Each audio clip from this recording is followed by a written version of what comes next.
Pollen, c'est une nouvelle manière de se former. Pollen, c'est une plateforme sur laquelle on va pouvoir accéder à des professionnels en poste qui vont partager leurs recettes, leur savoir-faire, leur secret sauce sur des compétences liées à la tech et au business. Et ça part d'une conviction très forte qui est que la meilleure manière d'apprendre, c'est d'apprendre de ses pairs, de ceux qui ont défriché un sujet avant nous.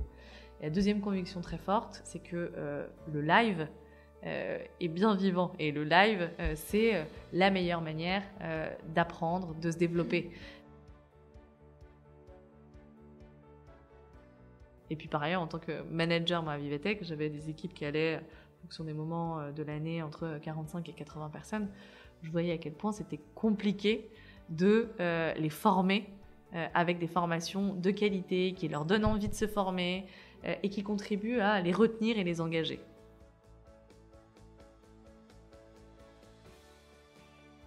Parce qu'aujourd'hui, ce qui vient après le salaire, voire même dans certains cas au même niveau que le salaire, l'attente numéro 1 des salariés, c'est la montée en compétences.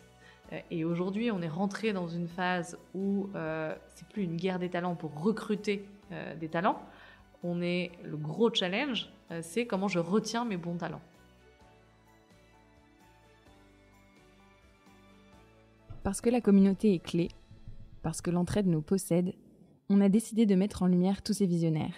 Bienvenue dans le podcast Build a City for Good de Daphne. Bonjour à tous, bienvenue pour ce nouvel épisode. Aujourd'hui, on a à nouveau transformé notre boardroom en salle d'enregistrement et on va passer les prochaines minutes ensemble. Pierre-Éric, tu es le co-host de la journée. Salut. Bonjour Sophie, bonjour Julie. T'as spoilé mon invité. On ne sait pas encore que c'est Julie. Julie, bonjour, merci d'être avec nous. Bonjour Sophie, bonjour Pierre-Éric. On est très heureuse de te recevoir comme invité aujourd'hui. Alors aujourd'hui, je ne vais pas réinventer la roue. On a l'habitude dans nos épisodes de podcast de poser une première question qui est la suivante. Est-ce que tu peux nous dire d'où tu viens, où est-ce que tu as grandi, comment on te définit, quelles sont tes passions, tes loisirs ?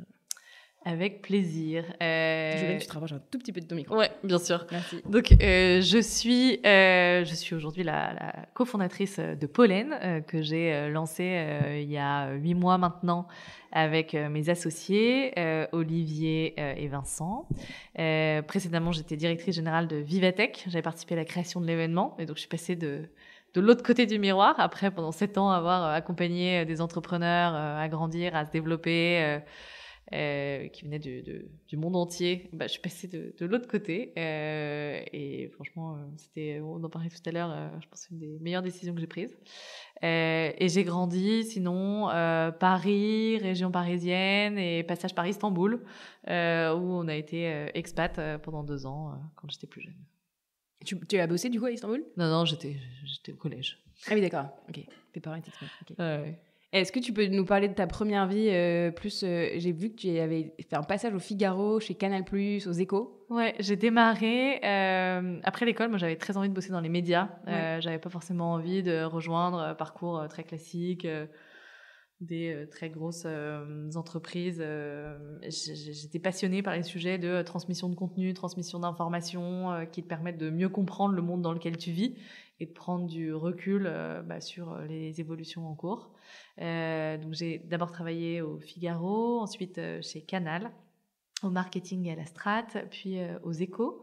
Aux Échos, j'ai notamment lancé un média qui s'appelle les Échostart pour aider les jeunes à rentrer dans la vie active en présentant un peu les différentes opportunités qui peuvent exister. Tu peux bosser dans une start-up, dans un grand groupe, tu peux te reconvertir, devenir indépendante, bosser en asso, enfin bref, pour vraiment permettre à chacun de trouver quelle était sa voie et de dédramatiser l'entrée dans la vie professionnelle. Parce qu'il y avait un truc qui m'avait vachement marqué quand aux Échos, on s'était dit, on est les leaders sur l'info économique, mais comment est-ce qu'on fait pour être sûr que l'audience de demain commence dès maintenant à lire les Échos. Clairement, il faut développer un autre produit, parce que le média aujourd'hui est, par certains côtés, peut-être un peu trop éloigné, un peu trop complexe. Et on avait interrogé les jeunes qui nous disaient pour moi, la vie professionnelle, c'est la jungle, c'est l'oppression. Globalement, je veux faire un job alimentaire.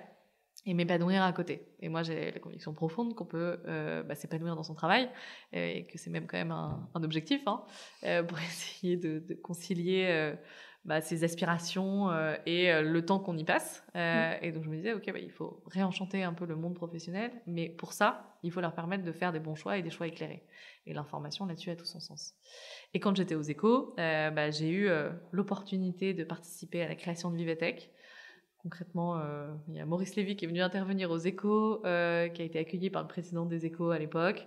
Small talk dans le couloir entre les deux. Et la transition s'est faite à ce moment-là. Exactement. Ils se rendent compte tous les deux qu'ils ont envie de lancer un événement consacré à l'innovation. Et 2 jours plus tard, on était tous réunis pour se dire, OK, est-ce qu'on le fait ensemble? Et si oui, à quoi ça peut ressembler? OK. Et tu as pris la tête peu de temps après au début, c'était le DG des Échos et le président de Publicis France qui ont pris la tête, la direction générale la première année. Moi, au début, je devais juste aider à structurer le projet parce que j'étais déjà quand même bien occupée par ailleurs. Et en fait, j'ai été happée par l'aventure Vivatech et passionnée par le projet. Et donc, la première année, je me suis occupée notamment de toute la partie contenu et marketing. Et à la fin de la première année, j'en ai pris la direction générale. J'avais 29 ans. Et moi, je me suis toujours demandé, quand on a ces responsabilités-là, on est confronté à plein de rencontres incroyables. Quelles sont les personnalités qui t'ont le plus marqué, qui ont été les plus inspirantes parmi toutes celles que tu as rencontrées? Et Dieu sait si elles sont nombreuses. Il y en a eu effectivement beaucoup. Franchement, une des premières, mais aussi parce que ça a été un des plus grands supporters de Vivatech. En vrai, ça a été Emmanuel Macron, qui a participé à Vivatech dès la première année quand il était ministre de l'économie et qui avait une vision pour la tech, pour l'innovation, une énergie et une passion et un goût d'être là, parce que j'en ai baladé des politiques dans les allées de Vivatech. Lui, clairement, il prenait son pied, il prend toujours son pied en se baladant à Vivatech et en prenant le pouls aussi de cette innovation, de ce qui se passe, et il la comprend. C'est bien que, souvent, je me souviens, j'étais assise avec ses conseillers qui avaient préparé son discours à chaque fois quand il montait sur scène à Vivatech. En fait, clairement, il s'en inspirait, bien sûr, parce que voilà, c'était un travail collectif, mais il connaissait tellement bien le sujet et il avait des convictions tellement fortes sur le sujet qu'il arrivait à être hyper spontané, à improviser et à embarquer tout le monde, surtout à une époque où le premier événement de Vivatech, c'était en 2016, où on était encore loin du dynamisme de l'écosystème tel qu'on le connaît aujourd'hui. Il y avait un côté un peu performatif, quoi. Enfin, il fallait se répéter qu'on allait devenir... Et dans les étrangers, t'en as d'autres ou pas? Ouais, les personnalités chez Salesforce m'ont pas mal marqué. Tous ceux qui... Donc, c'est pas obligatoirement les plus connus qui sont passés qui t'ont le plus marqué. Non, Benioff et l'univers, l'écosystème autour de lui, ils ont ils ont développé une culture de boîte, un sentiment d'appartenance qui est tellement fort et qui transparaît aussi beaucoup dans leur relation avec leurs partenaires, leurs clients, qui est hyper vertueux, je pense. Et la personnalité de Benioff, à la fois hyper ambitieux, mais aussi beaucoup dans le partage, la distribution, se transcrit vachement dans les échanges avec eux. On parle de pollen ou pas? Et attends, on en parlait en off sur Vivatech. Vous avez quand même fait face au Covid. Comment tu gères une situation comme ça qui est inédite? Franchement, ça a été un gros challenge parce qu'en mars, je le disais tout à l'heure, mais j'aime bien voir la vie du bon côté, mais donc c'est bien généralement. Tu nous expliqueras après comment tu fais pour être toujours de bonne humeur, toujours souriante, toujours avec plein d'énergie. T'as une recette ou pas? Franchement, faire des choix de trucs qu'on aime, vraiment. Et toujours se dire, ok, je vais peut-être bosser dur, mais est-ce qu'à la fin, je suis contente de ce que je fais, je trouve que j'ai un impact et je suis heureuse au quotidien et je suis contente des gens avec qui je le fais. Je pense que c'est ça le plus important. Les recettes et de la du recette, sourire. La recette du bonheur. Ouais, non, mais c'est vrai. Donc Vivatech, début mars, très optimiste. Allez, c'est bon, on fait la conférence de presse. Ouais, il y a du Covid en Italie, mais franchement, ça va passer. Gérable. Ouais. Ça traverse pas les frontières, tout le monde le bien sait. sûr que non. Donc, on fait conférence de presse avec du gel hydroalcoolique, des masques, mais on dit, bon, c'est bon, en juin, pas de problème, on se retrouve tous à la porte de Versailles. Bon, 10 jours plus tard, on annulait l'événement, ça faisait 9 mois qu'on bossait dessus. Et derrière, on a pris le pari de revenir l'année d'après. On voulait pas faire un événement online un peu à moitié, et surtout alors que tout le monde avait beaucoup d'autres préoccupations. Enfin, clairement, on disait, OK, faire de l'événementiel, les gens, ils ont à sauver leur vie, leur famille, leur job. En revanche, on veut préparer un grand retour le jour où ça ira mieux, parce qu'on aura plus que jamais besoin de se retrouver, de se reconnecter. Mais il se trouve que pendant ces 16 mois qui ont séparé l'annulation et le retour de Vivatech, je pense, 14 mois sur 16, on s'est dit, l'événementiel est mort, plus jamais les gens ne voudront se retrouver en physique. Et puis de toute façon, le Covid revient, puisqu'il y a eu une seconde vague. Le Covid revient, donc de toute façon, on ne pourrait pas ouvrir les portes. Et finalement, 2 mois, et donc pourtant nous, on avait vraiment bossé sur ce scénario-là. 2 mois avant Vivatech, on a eu le feu vert pour réouvrir avec beaucoup de contraintes, 5000 visiteurs à un instant T, des tests antigéniques à l'entrée. Mais on a tout pensé l'événement et toute la partie opération et logistique pour que ça puisse avoir lieu. Et en fait, je pense que ça a permis de consolider Vivatech, parce qu'on était vraiment les premiers à revenir. Il y avait ce côté optimiste, positif on croit aussi que la technologie, la science, et on l'a vu avec le vaccin du Covid, est un vecteur de transformation positive de nos sociétés, et c'est ce qui va nous faire redémarrer. Donc ça a été une énorme épreuve, pour les équipes, pour les clients, pour tout le monde, de naviguer dans cette incertitude. Mais le fait d'avoir pris des paris très forts et d'avoir pris des paris ambitieux, je pense que ça a payé, et on était tous hyper satisfaits après. Alors allons-y sur Pollen. Ça fait quelques mois que ça occupe ton quotidien. Exactement, Pollen, nouvelle aventure. Donc je disais tout à l'heure, je passais de l'autre côté du miroir, et en vrai, c'est génial. Pollen, l'ambition, c'est de permettre à tous d'apprendre tout au long de leur vie professionnelle, parce que l'apprentissage aujourd'hui, c'est un énorme facteur d'épanouissement personnel et professionnel. Tu disais d'ailleurs dans la vidéo que généralement, ce qu'on apprend, on le retient de 18 mois. Exactement. Une compétence aujourd'hui a une durée de vie de 18 mois. Donc, on a besoin de se former tout au long de sa vie. Et aujourd'hui, les formations académiques, elles n'ont pas le temps de suivre l'évolution qui se passe sur le terrain. Elles n'ont pas le temps d'être à jour par rapport à la rapidité de déploiement des innovations. Donc, pour progresser, il y a un transfert du savoir au sein des opérateurs sur le terrain qui doit s'organiser pour que le savoir soit plus équitablement partagé et distribué. Et donc Pollen, c'est une nouvelle manière de se former. Pollen, c'est une plateforme sur laquelle on va pouvoir accéder à des professionnels en poste qui vont partager leurs recettes, leur savoir-faire, leur secret sauce sur des compétences liées à la tech et au business. Et ça part d'une conviction très forte qui est que la meilleure manière d'apprendre, c'est d'apprendre de ses pairs, de ceux qui ont défriché un sujet avant nous. Et la deuxième conviction très forte, c'est que le live est bien vivant. Et le live, c'est la meilleure manière d'apprendre, de se développer.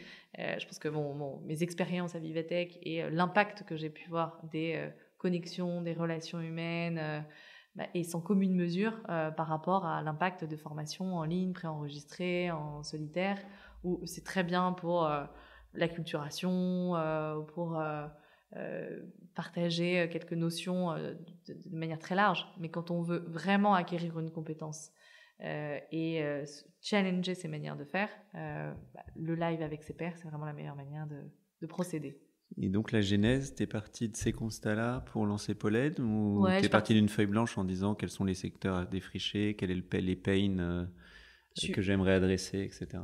Je suis partie à la fois de ces constats-là et parce que je disais tout à l'heure de ce que j'aime faire, en fait, dans le fond aussi.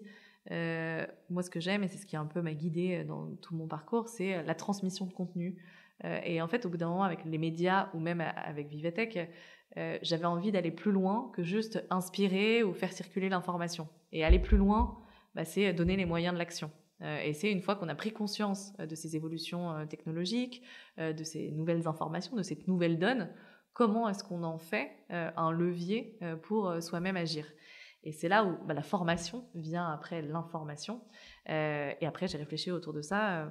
C'est quoi la meilleure manière de former aujourd'hui ? Et donc, j'ai beaucoup échangé avec des experts en pédagogie, j'ai beaucoup lu, j'ai beaucoup essayé des formations pour définir avec mes associés c'est quoi la méthode Pollen et à quoi ressemblent des formations Pollen. Et puis, par ailleurs, en tant que manager à Vivatech, j'avais des équipes qui allaient en fonction des moments de l'année, entre 45 et 80 personnes, je voyais à quel point c'était compliqué de les former avec des formations de qualité qui leur donnent envie de se former et qui contribuent à les retenir et les engager. Donc tu pars d'experts et la méthode pédagogique, là, elle s'articule autour de quels axes? Parce que c'est un vrai sujet par les temps qui courent. Il y a probablement plein de méthodologies à inventer. Ouais. On est aussi beaucoup parti des formations qu'on aurait aimé avoir. Et les premiers constats, c'est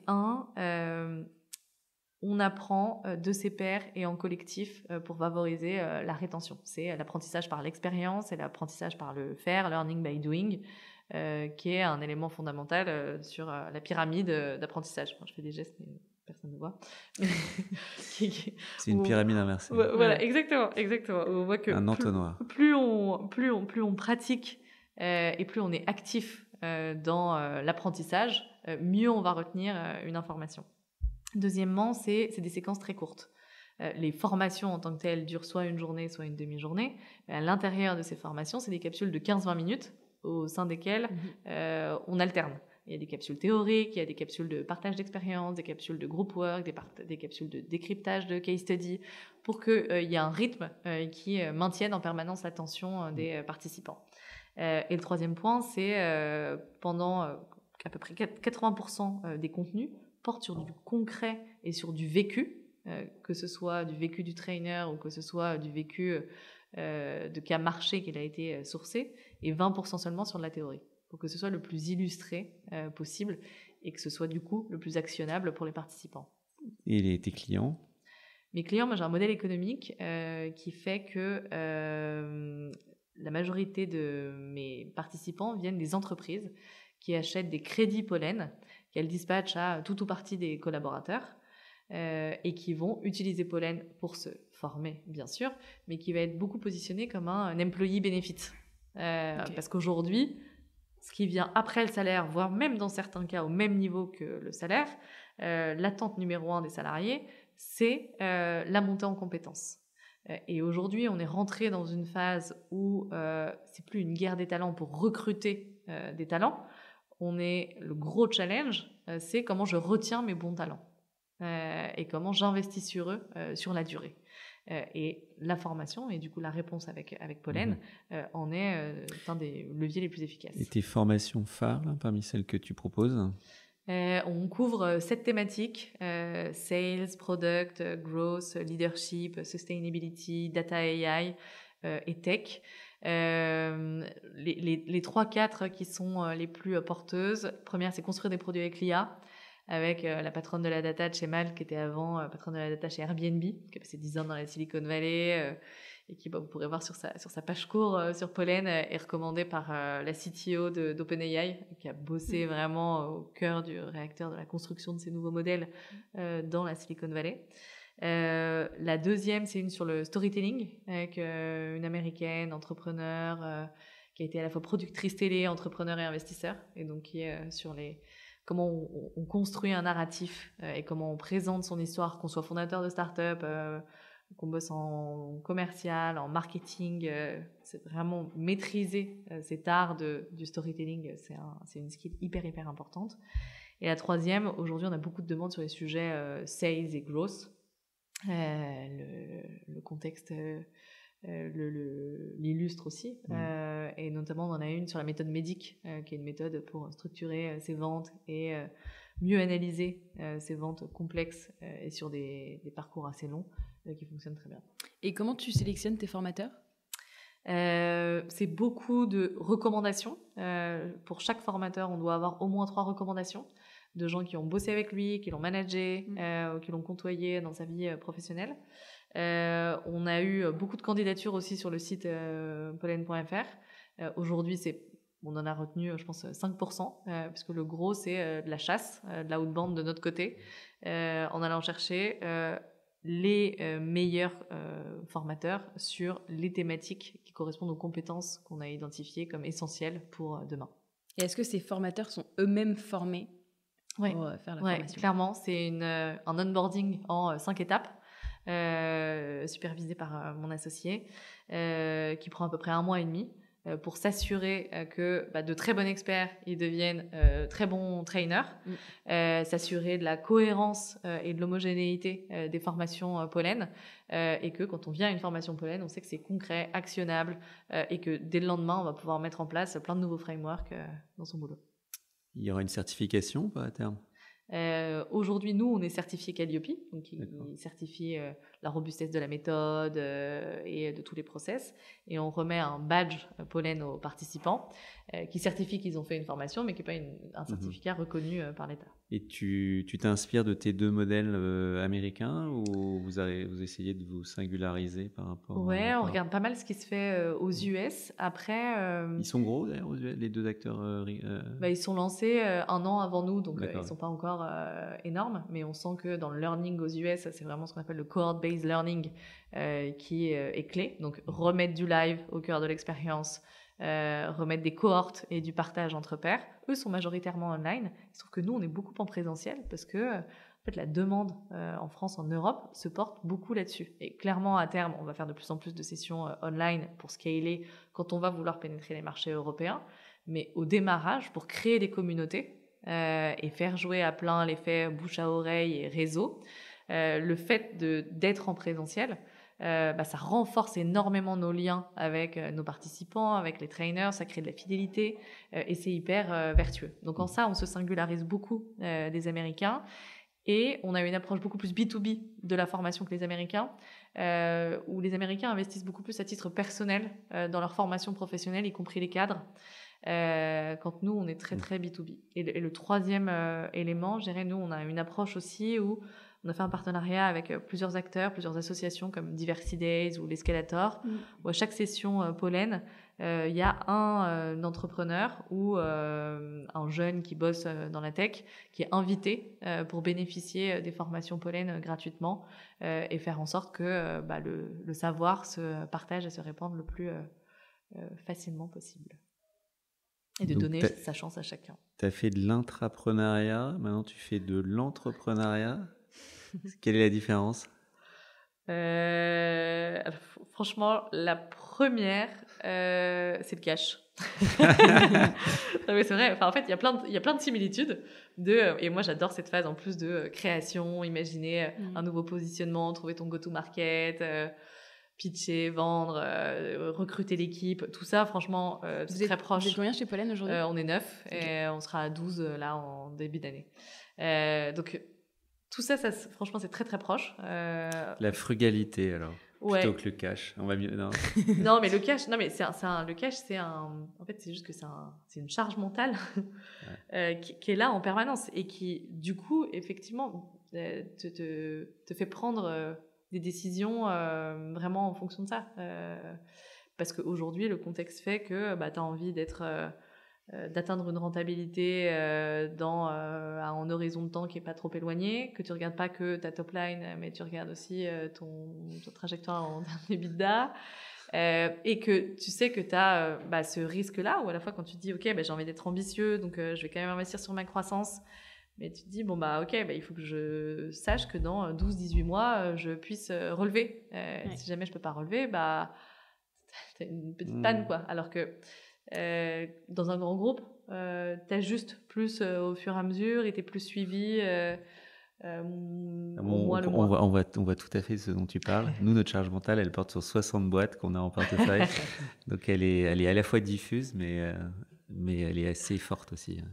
Et trouver ce juste équilibre entre faire de la croissance parce que tu as de l'ambition et parce que tu veux aller vite. Et on ne sait pas comment le marché va réagir dans les prochains mois. Donc il y a tellement d'incertitudes que la balance, elle n'est pas simple à trouver. Exactement.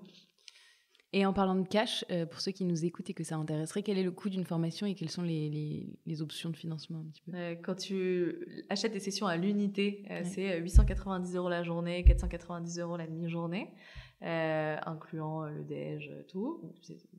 95% du temps, c'est pris en charge par la boîte. Et quand les boîtes achètent des crédits pollen, le premier package, c'est à 4 000, le plus gros package, c'est à 150 000.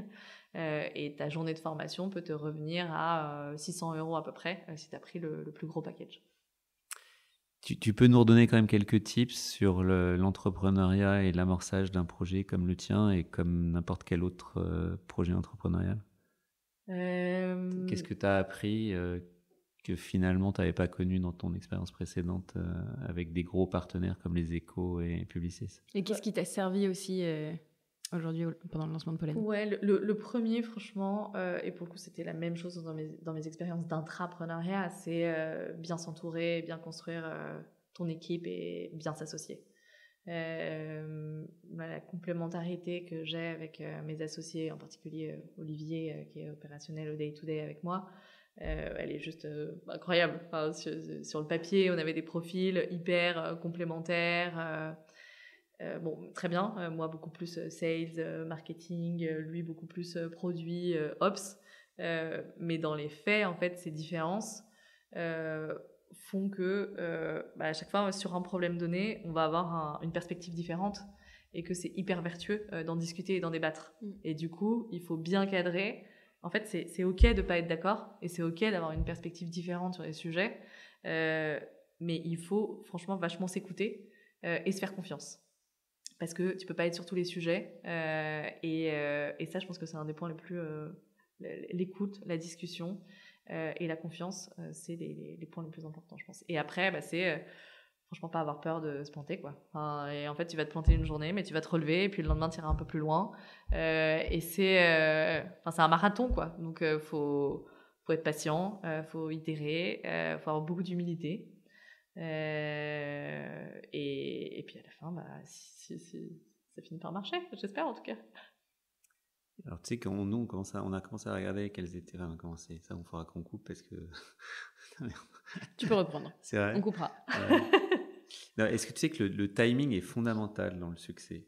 On pourrait penser que c'est l'équipe, tu vois, l'élément qui vient le plus naturellement, c'est celui de l'équipe. Et en fait, toutes les études montrent que c'est plutôt le timing. On peut avoir des équipes de fous, mais si elles se lancent sur un projet qui n'est pas dans le bon timing, elles ne vont pas réussir.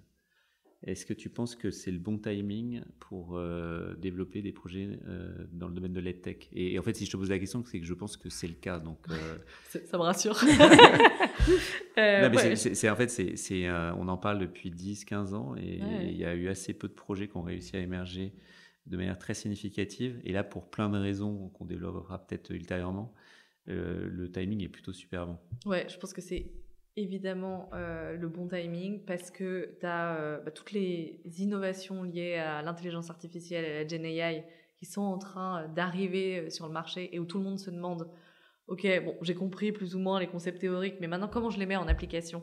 Et du coup, cet apprentissage par l'expérience sur des sujets très concrets, en ayant des use cases très précis pour ton métier, pour ton secteur, pour ton entreprise, qui est la promesse de Pollen, je pense que ça a énormément de valeur.